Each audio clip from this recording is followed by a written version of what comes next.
Hi there, Dr. Gary on the road. We are dental practice brokers nationwide. Today's topic is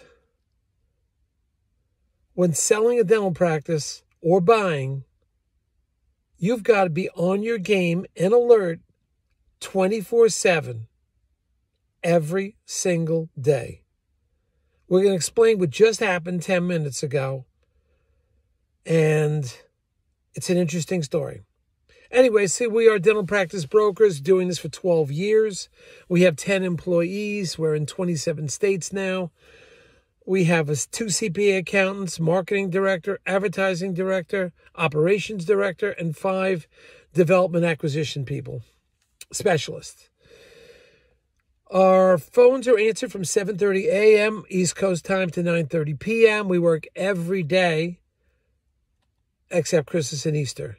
And when we say every day, we work every day. But we enjoy what we do and we have a great time because we put deals together. Happy buyers, happy sellers. We're going to tell you what happened today, 10 minutes ago. The information you're about to hear is for entertainment purposes. It's not legal or business advice. If you are a larger practice and thinking about, and by the way, we do give free consults, buyer, seller. You want an appraisal of your practice, we can give you a short answer, what it's worth. If you want to sell your practice to a larger DSO, please call us. Generally, they always pay our commission, so the seller will have no commission. Sometimes we can get your legal fees reimbursed at closing, special circumstances, upon successful closing. So give us a call, 201-663-0935. Our website is dentalpracticeguide.com or nationwidedentalpracticebrokers.com. Check us out. All right, so what just happened 10 minutes ago? I mean, it is Saturday night. I'm supposed to go out to dinner, and I got to get this. I have to take care of something immediately. It just came in. The email just came in. We have a closing coming up within days. And on Friday, we just learned about something. It was a financial issue, let's put it. And no one knew about it.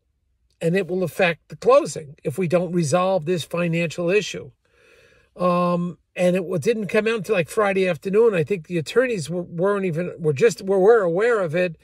And they were trying to get some resolution, but the buyer is one of the DSOs, CEOs. It says, hey, what's going on with this? I just got the email from the CEO. What is going on with this financial issue? Because although it was somewhat talked about, it was never resolved. And now the CEO is asking me what's going on. And he can't call the seller, the buyer can't call the buyer's attorney. And in this situation, the CEO is not going to call the buyer, so they turn to the broker.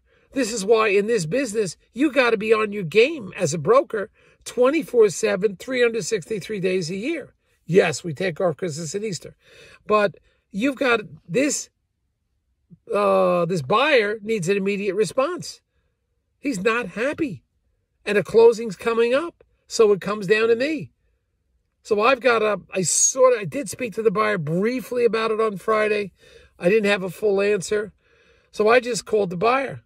I need an answer from the buyer about this situation. I want to get back to the buyer. I called the seller. I want an answer to this financial issue, which just came up. And I want to get back to the seller tonight.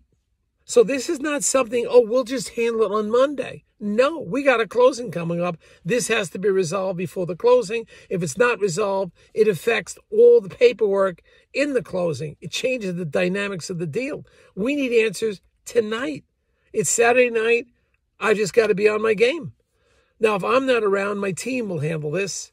If I'm in the South Pacific sailing, they can't reach me or it's off hours. But even then, I still check my... I check my email. I can't get text out there so easy on a cruise ship, but I still check my email twice a day where possible. In this situation, my team would be taking care of it if I wasn't here. But I'm here. This is why I carry the cell phone 24/7. And this needs an immediate response. This cannot wait till Monday morning because you lose too much time. And I could see that the buyer CEO is upset. It's like, what the frig is going on? So you have got to respond. I don't have time to go into a studio and make a nice video on this. This is happening right now. I'm waiting right now for the seller to call me. I got to figure out what's going on. I have some rough idea, but I just learned about it on Friday, but I don't have resolution. I then have to call the seller's attorney, who I've already put on alert. Fortunately, it's a dental attorney who works like me 24/7, and I've alerted the seller's attorney, look, we got something going on. Stay tuned. I'll find out what I can. Then I'll communicate with you before I get back. You know, I even though I'm in the middle, I always communicate with the attorney to say what I'm doing and what's happening. You never want to do things outside the attorney. You always keep the attorney informed. But this is a situation where the seller's attorney can't call or can't communicate directly really with the buyer, because you just can't do that. You can't break that confidentiality thing. But the attorney can speak to me and I can transfer some of the information. But the attorney can't have a direct conversation with the buyer. You just don't do that. You can't do that. It's a confidentiality thing, representation thing. So I've got to get some answers on this right away. I'm working on it. Let's see what happens. This is what makes us as brokers different than everybody else out there. There's nothing wrong with the other guys. Don't get me wrong. I'm not knocking them. I'm saying if you get a broker, make sure your broker is 24/7. Okay? On it. Let's see what happens. I have no idea how this is going to break. And I got to try to get this done before I go out to dinner. I'll see you. Bye.